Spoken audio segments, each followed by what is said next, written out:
आज हम बात करेंगे कि आप अपने पैसे को कैसे इफेक्टिवली मैनेज कर सकते हैं, बिल्कुल सिंपल, प्रैक्टिकल और रियल टिप्स के साथ। अगर आपको ये लगता है कि आपका पैसा कहीं जा रहा है और आपको समझ नहीं आ रहा है कि कहाँ इन्वेस्ट या सेव करें, तो ये वीडियो आपके लिए है। सबसे पहले अपने एक्सपेंसेस को ट्रैक करें। आपको ये पता होना चाहिए कि आपका पैसा कहाँ जा रहा है। हर महीने अपने इनकम और एक्सपेंसेस को लिख ले, जैसे कि रेंट, ग्रोसरीज, डेली कॉफी या फिर आपके शॉपिंग एक्सपेंसेस। ऐप जैसे वॉलनट, मनी व्यू या फिर आप स्प्रेडशीट का भी यूज कर सकते हैं। ये ऐप्स आपको आपकी स्पेंडिंग को ट्रैक करने में मदद करेंगे, जिससे आप इजीली देख सकते हैं कि कहां आप एक्स्ट्रा खर्च कर रहे हो। अगला है फाइनेंशियल गोल्स को सेट करना। फाइनेंशियल गोल्स को सेट करना बहुत जरूरी है। जब तक आपके पास क्लियर गोल नहीं होगा, आपका पैसा कहीं भी जा सकता है। तो अपने गोल्स को लिख ले। क्या आपको अपनी इमरजेंसी फंड बिल्ड करनी है, या फिर घर खरीदना है, क्या वैकेशन पे जाना है। गोल्स को शॉर्ट टर्म, मीडियम टर्म और लॉन्ग टर्म में डिवाइड कर लो।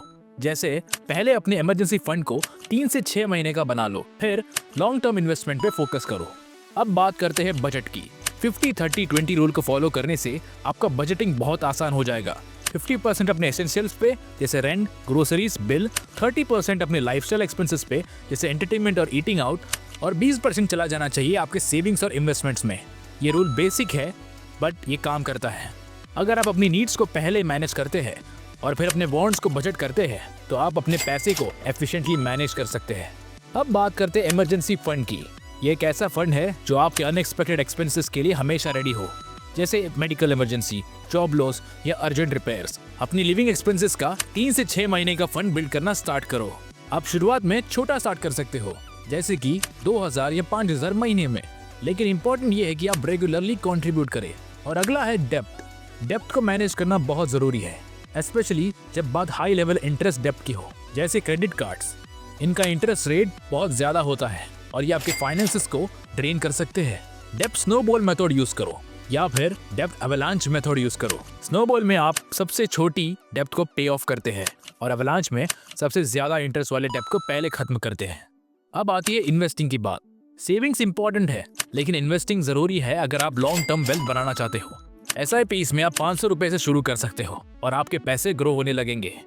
SIP से आप रेगुलर स्मॉल अमाउंट इन्वेस्ट कर सकते हो म्यूचुअल फंड्स में, जो लॉन्ग टर्म में अच्छी रिटर्न दे सकता है। म्यूचुअल फंड्स, स्टॉक, गोल्ड या रियल एस्टेट, सबको डाइवर्सिफाई करो ताकि रिस्क कम हो और एक वेल बैलेंस पोर्टफोलियो बनाओ जो आपके रिस्क टॉलरेंस और गोल्स के अकॉर्डिंग हो।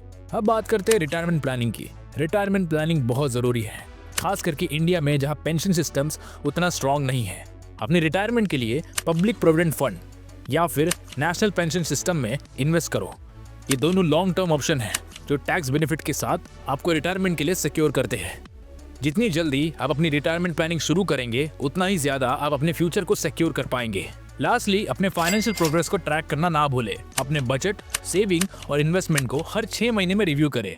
आपके गोल्स चेंज हो सकते हैं और अगर कोई चीज ट्रैक नहीं हो रही तो आप उसे एडजस्ट कर सकते हो। तो यही था आज की वीडियो के लिए। पैसे को मैनेज करना इतना भी मुश्किल नहीं है जितना हम सोचते हैं। अगर आपको ये गाइड हेल्पफुल लगा हो तो इस वीडियो को लाइक करें और चैनल को सब्सक्राइब करना ना भूलें। तो मिलते हैं अगली वीडियो में, तब तक के लिए बाय बाय।